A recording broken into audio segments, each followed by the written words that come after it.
Então tá, hoje nós vamos entrar numa outra parte da nossa apostila, que é o que é homilética.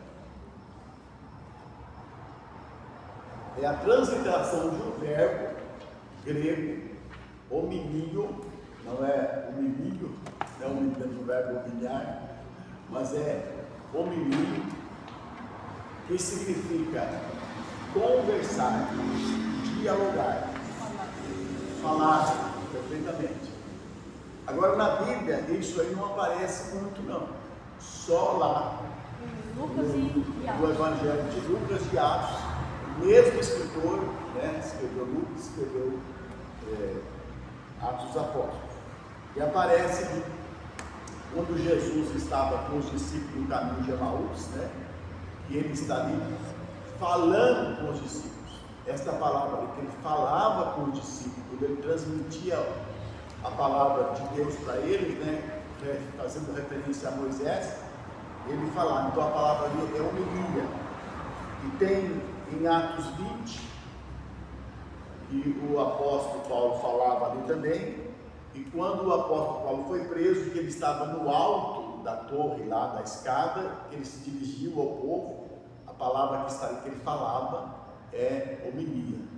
Então, ela ocorre muito pouco na Bíblia. Ela foi usada no que diz respeito à pregação a partir do século XVII por esses dois autores, aí, o Bayer e o Dunhoff, certo? Então foi usada homilética referindo-se à pregação a partir do século XVII, tá bom? Definição dessa disciplina homilética. O que é de fato homilética? O que você já entendeu que seja homilética? Alguém pode se aventurar a falar alguma coisa? Então vamos ver aqui então. Homilética é a ciência da qual a arte é a pregação, cujo produto é o sermão. Então, o nosso escritor aqui, ele fala que a pregação é uma arte. E arte é fácil de criar. Arte exige, às vezes, demanda um pouco de esforço, certo? Então, o produto desta arte é o sermão. Entendeu? Segunda coisa aqui, homilética é a ciência que ensina os princípios fundamentais do discurso em público. Não é somente o discurso na igreja, certo? Mas em qualquer lugar que você queira fazer um discurso, se você usar a homilética, você não vai se perder. Uma formatura, um discurso político. Então, é o princípio fundamental de um discurso em público. A homilética também é a adaptação da retórica às finalidades daquilo que a pregação cristã exige. Então, é adaptar retórica com homilética. E o que é retórica? Retórica é falar bem. Retórica é você ter uma boa argumentação. Retórica é você convencer as pessoas a pensar como você. É você fazer uma pessoa que está contra você acabar vindo para o seu lado. E isso às vezes pode acontecer. A retórica pode ser usada até no mau sentido também, certo? A pessoa pode persuadir alguém através da sua retórica a passar do lado dessa pessoa, mas é o lado errado. Por que político convence? Porque eles estudam retórica. Eles estudam retórica. Então a retórica é isso aí. Existem 4 coisas que eu quero falar para vocês aqui sobre que é uma coisa importante na retórica. Primeiro, quando você está tentando convencer alguém de alguma coisa, você deve usar argumentos sólidos. Contar ou falar coisas que se possa provar, né? Tem pessoas que às vezes falam uma coisa, que nós comentamos a semana passada aqui, Fala uma coisa e depois não tem como provar. Então tem que ser um argumento sólido.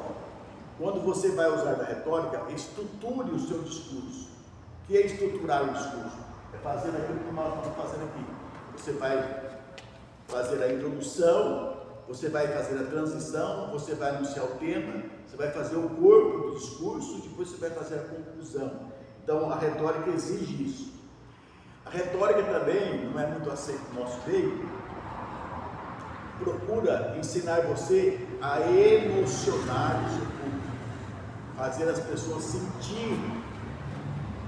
Quando você faz a pessoa sentir que aquilo que você está falando é verdade, que aquilo que você está falando tem fundamento, é uma coisa sólida, a pessoa acredita, e às vezes a pessoa emociona. Então às vezes você precisa conhecer o seu público, conhecer a sua necessidade. E nós temos do nosso lado quem? Você não vai emocionar as pessoas na carne, porque as pessoas às vezes se emocionam, né? Às vezes se conta um testemunho que toca a pessoa se emociona. Mas nós temos um Espírito Santo que ele vai tocar no coração das pessoas. Então é por isso que o pregador, ele precisa depender muito mesmo da oração quando ele vai preparar a sua mensagem. Ele precisa de ser uma pessoa de oração e depender da direção do Espírito de Deus, porque senão, eu vou pregar tal coisa, assim, isso aqui é bonito, né? Vou pregar isso aqui é bonito. O fulano de tal pregou isso aqui, eu marquei aqui, e eu vou pregar porque eu achei muito bonito. E às vezes você vai pregar e é um fiasco, é um buraco na água. Então, procure emocionar o público, a igreja, mas dentro daquilo que o Espírito Santo lhe concede. E a retórica também se preocupa com a sua posição corporal. Aquilo que eu estou falando tem que estar em concordância com os meus gestos. Eu não posso dizer, e na terra Deus subiu ao céu, né? Eu aponto para o norte e estou falando a respeito disso. Então, é bom quando você for pregar numa igreja, pelo menos esses pontos geográficos vocês souberam onde está, né? Porque nós sabemos que o sul está desse lado aqui, né? Nós estamos para lá. Então procure saber, porque senão você fala alguma coisa, nossa, outro dia eu estava na igreja lá e os irmãos foram convidados a levantar a mão das suas casas. E eu sei onde que é a chácara do meu irmão, o pastor Hélio. Ele estava falando para minha casa aqui, e a dele é lá. Eu falei, rapaz, você está falando minha casa, sua casa é para lá. Obrigado também, só minha casa. Então, a postura não verbal, aquilo que você está falando, aquilo que você está gesticulando tem que estar em concordância com aquilo que você está falando, certo? Então a retórica exige isso. Então a homilética é a ciência que trata da análise, classificação, preparação, composição e entrega do sermão. Então você vai fazer uma classificação sobre o que você vai pregar, qual é o tema que você vai pregar, qual é o estilo de pregação. Você vai fazer a preparação. A homilética ensina você a se preparar. Nós vamos ver tudo isso daqui para frente. Como você vai fazer a composição do seu sermão, que é uma parte, que são como você vai fazer. Então, a homilética e outra, como você vai pregar, é importante isso daí. Então, a homilética trata disso. A homilética é a arte de compor e de entregar esse sermão. Você vai compor, mas não vai só ficar na composição, né? Você vai. Quando a gente fala em compor, a gente tem que pensar que você tem que estudar. Tem que pensar, eu vou lá na frente e ver que o Espírito Santo está lá. Bom, ele pode fazer isso uma ou duas vezes em cada 6 meses, 1 ano. Mas se ele tiver que pregar periodicamente, ele vai enfadar a igreja porque ele vai estar sempre falando a mesma coisa, porque não estuda. Agora, para pregar tem que estudar. Se eu não estudar a Bíblia, pelo menos, Se o livro de cabeceira, se o livro de estudo meu não for a Bíblia, se eu não tiver gastar, investir tempo no estudo da Bíblia, simplesmente eu vou estar falando coisa da minha cabeça, na verdade? Não sei se ele não prega. Não? Você já pregou? Essa igreja. Não, já pregou. Então, quando você aprende homilética, entregou o irmão aí. Quando você aprende homilética, você aprende isso daí. E é bom. Não é que você vai depender disso, mas você vai ser ajudado. Você vai saber aonde começar, por onde passar. Eu, infelizmente, aqui na igreja mesmo, eu vi pessoas pregando aqui, dando introdução. A introdução levou 20 minutos. E uma introdução de um sermão não pode levar mais que 5. Você tem que ser uma coisa rápida para você captar a atenção das pessoas. Fala pouca coisa na introdução para você já anunciar o tema, fazer a transição, falar para o texto e começar a pregar. Então, aí você prega muita coisa. E outra, a introdução, que é a parte importante, vou misturar uma coisa com outra aqui, porque vou repetir muita coisa. A introdução é uma coisa importante, porque quando você dá uma boa introdução, por exemplo, você vai fazer introdução para um sermão, nesse caso aqui, que posso, né? Você pode contar uma experiência de alguém da Bíblia que pôde alguma coisa, que venceu em algum sentido, mas que seja uma coisa rápida, você vai chamar atenção. Aí você está sempre mencionando, você volta toda hora lá no tema, o que posso em Jesus. Então as pessoas, não, aqui é sobre o poder de Jesus, é sobre o que eu posso fazer. Não fica uma coisa assim, vai para um lado, vai para o outro, certo? Pastor, você quer ser a introdução? Não, a introdução eu não fiz. Já é o discurso. A introdução nós teríamos que colocar aqui em cima, porque foi só eu primeiro tenho que fazer a introdução, depois eu faço a transição, depois eu anuncio o tema, e aí eu anuncio as coisas. Foi só assim para a gente dar umas pinceladas. Sem dúvida, a homilética é uma arte que exige força criativa, que consiste na aplicação da adaptação dos princípios gerais da retórica para a elaboração e transmissão do sermão. Então, veja bem, exige isso. A pessoa tem que conhecer não somente homilética, mas tem que conhecer retórica. Se vocês puderem, durante esse curso, vai lá no YouTube, clica lá, curso ou alguma coisa sobre retórica, e ouça alguma coisa, vai ajudar muito, certo? Então, essa aí é a definição de homilética, certo?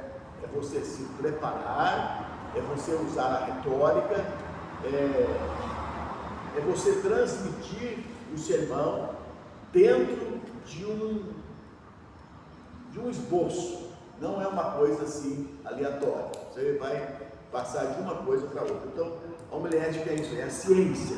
Ciência o que é? Ciência é o conhecimento de todas essas coisas. Agora nós vamos ver aqui sobre a história da pregação.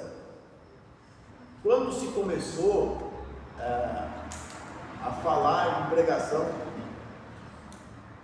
usando a Bíblia, lendo a Bíblia, explicando. Quando o povo de Israel foi disperso, para a Babilônia, e também foram dispersos pelo imperador Assírio, que foi levado para o cativeiro, na onde eles chegaram, o profeta falou: olha, vocês vão ficar aqui 70 anos.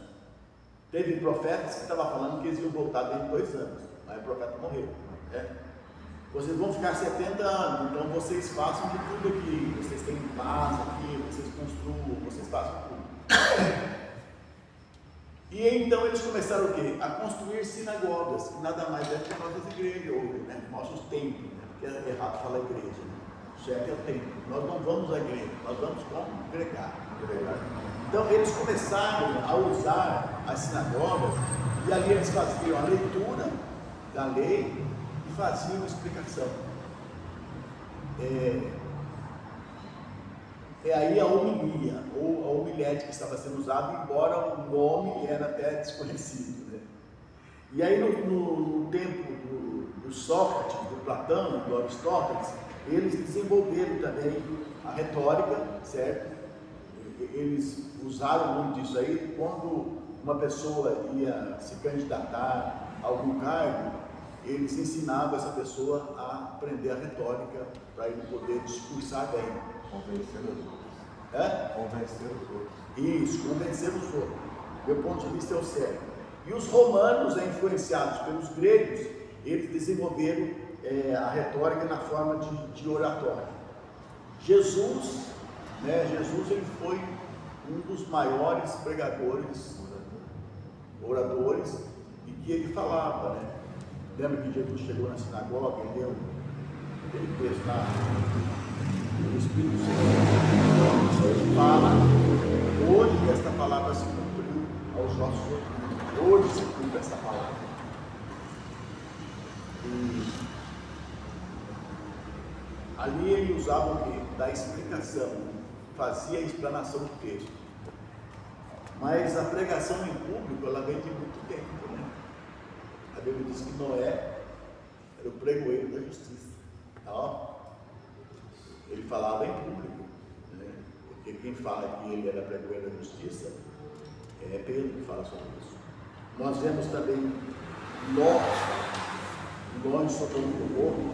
Os habitantes de Sodoma e Gomorra disseram: esse homem veio aqui, também os anjos também, né? Esse homem veio aqui e quer ser juiz em tudo. Quer dizer, ele estava sempre querendo falar do povo: vocês estão errados, vocês estão fazendo tudo errado, e quer ser juiz em tudo. Então, Ló foi um pregador. Moisés, no deserto, né, aqueles 40 anos que eles ficaram lá no deserto, Moisés transmitia a palavra de Deus. Lógico que não fazia leitura, né? A leitura mesmo veio acontecer no tempo de Neemias, quando eles voltaram do cativeiro. Até o texto aqui, o escritor fala em Neemias 13, mas ali em Neemias 13, 1 ao 3, é só uma leitura. Lá em Neemias, se até anotar aí, em Neemias 8, que existe a leitura e a explicação da leitura. Então, o senhor está querendo falar, eu li um esboço falando que Esdras, ele teve que ensinar o povo a língua. Eles tinham ficado tanto tempo cativo que eles tinham perdido todo o costume. Eles tiveram que reaprender, até mesmo a falar, para poder voltar ao culto, voltar à tradição, abandonar as mulheres que eles tinham casado para poder se consertar, para poder voltar a fazer tudo. É porque, como o cativeiro foi 70 anos, muitos morreram, porque muitos nasceram. Praticamente poucos voltaram. Os que foram não conseguiram voltar. Aqueles que nasceram no cativeiro conseguiram voltar por 70 anos, né? Então, houve realmente esse problema aí, do povo perder a capacidade de falar a própria língua. João Batista também foi um pregador, falou, né, em público, e embora, porque a homilética é você pegar o texto bíblico e tirar a mensagem dele. João Batista pegava direto de Deus a mensagem, né? Ele era um profeta, né? Ele não era um pregador da palavra, era um profeta, porque homilética você tem que fazer exegese do texto, que é a nossa lição anterior, que você tem que tirar a mensagem do texto, não colocar uma interpretação ali de fora, mas você tirar a mensagem do texto. Então aqui nós temos essa página aqui, essa outra aqui, uma perspectiva da reforma. Eu fiz o meu esboço aqui, e nós vamos falar baseados no ponto de vista da reforma, o que devemos considerar quando nós vamos nos preparar para pregar. Pensando aqui nisso que o autor escreveu, nós vamos ver aqui 10 coisas importantes. Primeira coisa, a nossa obediência a Deus é mais importante, certo? Não é, por exemplo, a nossa capacidade, a nossa inteligência, as nossas técnicas, não é aquilo que eu consigo fazer por aprender alguma coisa que é importante. O importante mesmo é a minha vida com Deus, é o meu temor a Deus, é a minha obediência à palavra de Deus. Não adianta eu ser um pregador que tem assim uma boa oratória, que tem uma boa retórica, aprendeu homilética, mas infelizmente não tem vida com Deus. Então, a nossa obediência a Deus, ela é muito mais importante que qualquer coisa. Uma pessoa pode às vezes ser uma pessoa simples, não ter nenhuma oratória, nenhuma retórica, mas ele tem uma vida com Deus, e o Espírito Santo de Deus leva ele a transmitir uma mensagem, a falar uma mensagem de acordo com a vontade de Deus, porque ele tem vida com Deus. Então isso é importante. Segunda coisa aqui, a dedicação na preparação é a coisa muito importante para o pregador. Tem que se dedicar à pregação, tem que se dedicar ao preparo. Uma pessoa despreparada, todo mundo percebe. A pessoa percebe, né, que está despreparada, né? E é ruim, sabe por quê? Porque a pessoa, ele não absorveu a mensagem, ele não estudou, ele não fez nada, ele simplesmente foi anotando, quem sabe emprestou de alguém. E aí traz a palavra e fala, nossa, que pena, né? Podia ser diferente. E a Bíblia diz, maldito o homem que fizer o trabalho de Deus relaxadamente. Infelizmente. Então a preparação, a dedicação na preparação é importante. Quando nós vamos preparar o sermão, nós temos que aprender que a igreja, ela não é uma organização, ela é um organismo vivo, e é o povo de Deus, né? Eu não vou pregar para pessoas, é a minha igreja, não, é a igreja de Deus, é o corpo de Cristo. Então, nós temos que pensar que quando nós estamos pregando a palavra de Deus, nós estamos pregando para o povo de Deus. João Calvino, que foi um pastor de Genebra, ele se preocupava muito com isso.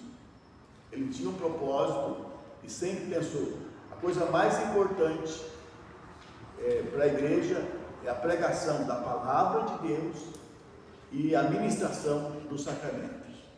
Vocês sabem o que é sacramento? Quais são os dois sacramentos nossos? O batismo e a ceia são sacramentos, são considerados sacramentos. A Igreja Católica tem um monte de sacramentos, né? Mas como nós pegamos a Bíblia, então João Calvino, ele se preocupava com a pregação da palavra de Deus, e ele fazia de tudo para ele pregar a verdade de Deus, não corromper as escrituras, não ensinar a palavra de Deus. Ele chegou a pensar às vezes, e foi tentado a deturpar um texto, foi tentado, mas não fez. Ele procurou se manter fiel a Deus e a sua palavra. Então, nós temos que pensar isso, a igreja é o povo de Deus, e sendo o povo de Deus, nós precisamos saber que nós estamos entregando a palavra de Deus. Poderemos ser culpados, né? Culpados, se nós não pregarmos a palavra de Deus como realmente ela é. A pregação da palavra leva as pessoas de volta a Deus. Na Idade Média, o que aconteceu com a igreja? Houve uma corrupção da igreja, tanto teológica como moral e espiritualmente. A igreja está corrompida. Por quê? Porque os padres, eles deixaram a palavra de Deus de lado. Eles estavam preocupados mais com os rituais da igreja, eles estavam preocupados mais com aquilo que eles apresentavam do que a palavra de Deus. O fato é que por um tempo a pregação e todo o ritual da igreja católica era tudo em latim. Imagine só, como não tinha Bíblia, como ia para lá, era tudo em latim. E a preocupação dos reformadores, que é João Calvino, Martinho Lutero, Zwingli e muitos outros, deve ter uns 6 ou 7, eles tinham a preocupação de levar a palavra de Deus ao povo, trazer o povo ao conhecimento da palavra de Deus, para que esse povo voltasse para Deus. Então nós temos que pensar nisso. Vamos levar a palavra de Deus. Não é trazendo novidade para o povo. E outra, quando você prega a Bíblia mesmo, você transmite autoridade. As pessoas sentem, não, ele está pregando a palavra de Deus, ele não está contando historinha, ele não está, como diz aí, enchendo linguiça, ele está falando a palavra de Deus. Quando vamos nos preparar, somente a boa exegese nos ajudará a ser fiéis ao texto bíblico. Somente a exegese. Você estudar o texto, como nós falamos outra vez, fazer pergunta para o texto, o que o texto está dizendo, quem é, aonde que aconteceu isso aqui, quem que falou isso aqui. Então faz uma exegese, entenda o texto, né? Às vezes a gente vê pessoas citando o texto assim, não por engano, mas propositalmente, falando o texto completamente errado. Por quê?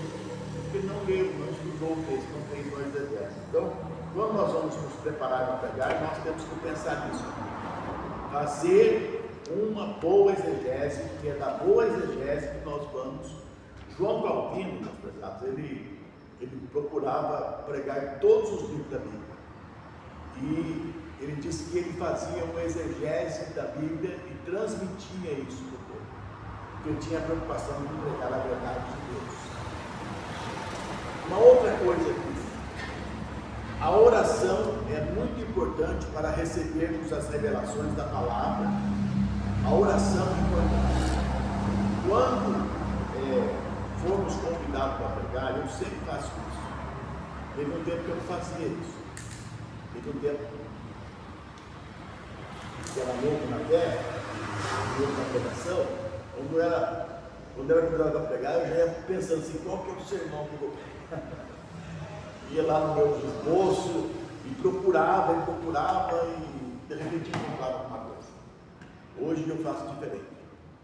Quando o pastor me convida para pregar, quando já não me veio alguma coisa, já estou até preparando, eu oro assim, Senhor, eu vou pregar e ali a tua igreja, o teu povo, e eu quero falar não o que eu penso, eu quero falar a tua palavra.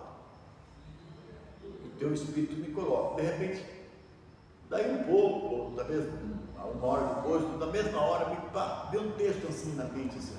Parece que ele vem assim, claro, assim, sabe? Iluminado, né? Olha que maravilha.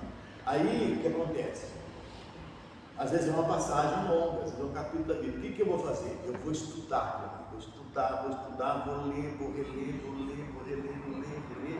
até que na minha mente o texto está ali. Principalmente as coisas que eu vou pregar. Depois eu vou achar o tema, né, da pregação, lá dentro do texto mesmo. De repente vai saltar assim para mim e vou achando as divisões. Depois que eu achar as divisões de cada coisa que eu vou pregar, aquelas partes ali que eu vou pregar, eu procuro quase decorar. Eu sei que a nossa mente é falha, a gente troca às vezes alguma coisa. Como aconteceu aqui já, sério. A gente troca. Mas por falta de eu ficar em cima do texto, olha, eu acho assim, quando eu vou pregar, geralmente eu gasto, sei lá, umas 5, 6 horas ou mais para preparar a mensagem. 5, 6 horas. Porque se você não estudar o texto e a mensagem não sair do texto, pronto. Então, a primeira coisa que eu faço é a oração, pedindo para Deus que me dê o texto da palavra de Deus, que me dê alguma coisa. Às vezes surge assim uma coisa bem vaga. Ou às vezes eu estive estudando a Bíblia, de repente eu estava estudando a Bíblia e surgiu lá e eu consegui fazer um esboço rapidinho, que nem hoje mesmo. Nisso aqui tudo, posso naquilo que me fortalece.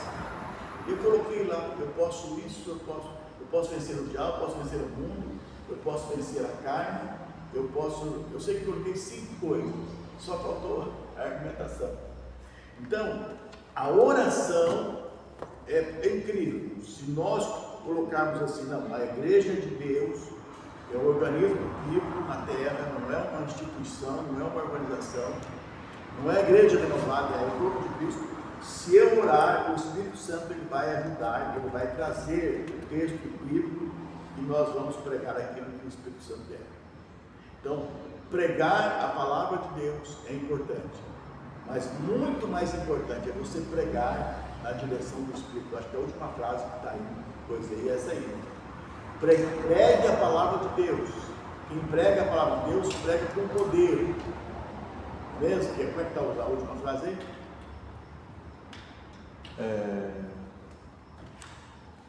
Depende de qual.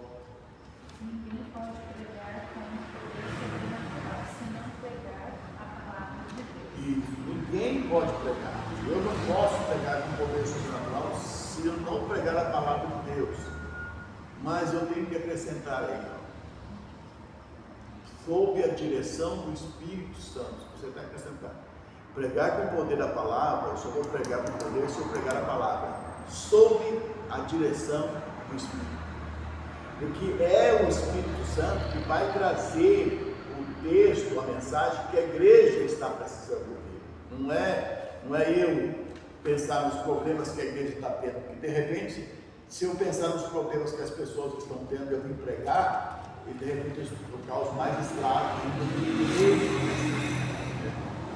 Eu lembro que eu preguei algumas mensagens aqui, depois eu quis saber como tem que ser preguei sem saber, depois o pastor falou que o pessoal não estava pensando sem saber uma coisa relacionada. Decisões. A respeito de decisões. Isso. Então eu fiquei pensando, nossa, e eu sentia a mensagem, Deus está falando, eu sentia. Então isso é muito importante, a oração. Você não vai precisar ficar orando 2, 3 horas, não. Você vai falar com Deus, a minha necessidade é essa, eu vou pregar, e eu quero que o Senhor, através do Espírito Santo, me dê realmente a palavra. Quando você for se preparar para pregar, ou você quiser ser um pregador, não pense na popularidade. Vou pregar, porque tem pregador que é popular. O que acontece com os pregadores populares? Eles pregam aquilo que o povo quer ouvir. Só de bênção, só de vitória. Se ele tiver que pregar alguma coisa dura assim, ele desvia a palavra. Então, muitas vezes a busca da popularidade faz com que o pregador se torne infiel a Deus. Por quê? Porque muitas vezes Deus quer que ele fale alguma coisa, mas ele não quer falar.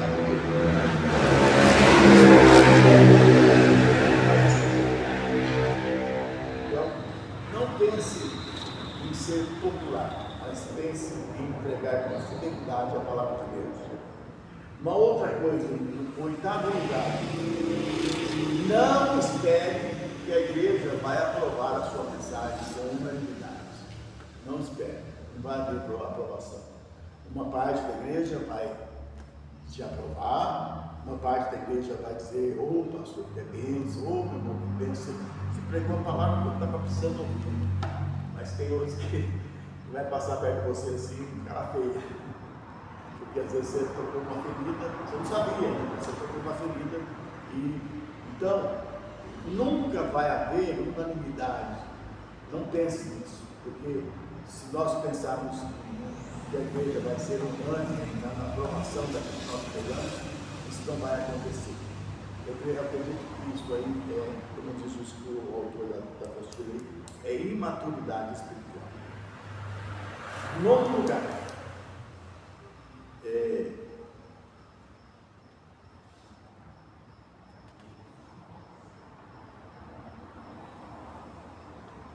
ao se preparar para pregar, nunca focalize problemas que você sabe da igreja para pregar sobre aquilo, mas focalize em Deus, porque muitas vezes pode ter coisas que você está sabendo e a pessoa sabe que você está sabendo, você vai falar sobre aquilo, você vai criar uma inimizade, a pessoa pode sair da igreja, né? Mas foque em Deus. Por quê? Porque Deus sabe de coisas que você não sabe e que as pessoas estão precisando ouvir. Então, quando nós focamos em Deus, nós evitamos problemas. Tem pessoas, tem pregador, que fazem um pouco de uma trincheira, prega com ódio, com vingança, sabe? João Calvino fala sobre isso aí, diz, olha, eu nunca escrevi coisa alguma com ódio e com vingança de alguém. Eu sempre focalizei em Deus e eu sempre procurei a simplicidade da palavra de Deus. Então, pode ser que às vezes, aquilo que você vai pregar por algumas pessoas do mundo seja um discurso de ódio. Pode ser, porque as pessoas vivem deliberadamente no pecado e a cabeça deles já foi feita. Os pregadores que pregam isso aí, isso é discurso de ódio. São pessoas que não aceitam a gente como é, como nós somos. Então, são pessoas que destinam ódio. Mas dentro da igreja, não. Dentro da igreja a gente deve se preparar para pregar, nunca focalizando especificamente em problemas, mas deixando Deus falar, porque quando Deus fala, traz edificação. Eu sei que às vezes, nem sempre quando Deus fala, as pessoas vão aceitar, nem sempre, porque Jesus falou sempre a palavra de Deus, falou. Qual foi a aceitação? Por uma parte das pessoas, rejeitaram completamente, mas existiram aqueles que estavam abertos, né? Então, nem sempre as pessoas vão aceitar. E agora o versículo aí, o texto que eu falei por último aí, pregar a palavra de Deus sob a orientação do Espírito Santo nos dará autoridade. Então, quando nós queremos autoridade, é a palavra de Deus. Quando nós damos prioridade, nós pregamos a palavra de Deus, na direção do Espírito Santo, vai haver uma aceitação, vai haver edificação. Mesmo aqueles que são contra nós, eles vão acabar com o tempo mudando a maneira de pensar, porque contra a palavra de Deus não tem, né? Não tem argumentação, não tem nada. O mundo pode argumentar e pode rejeitar a palavra de Deus como palavra de Deus, mas a igreja não, a igreja precisa aceitar a palavra de Deus. Amém?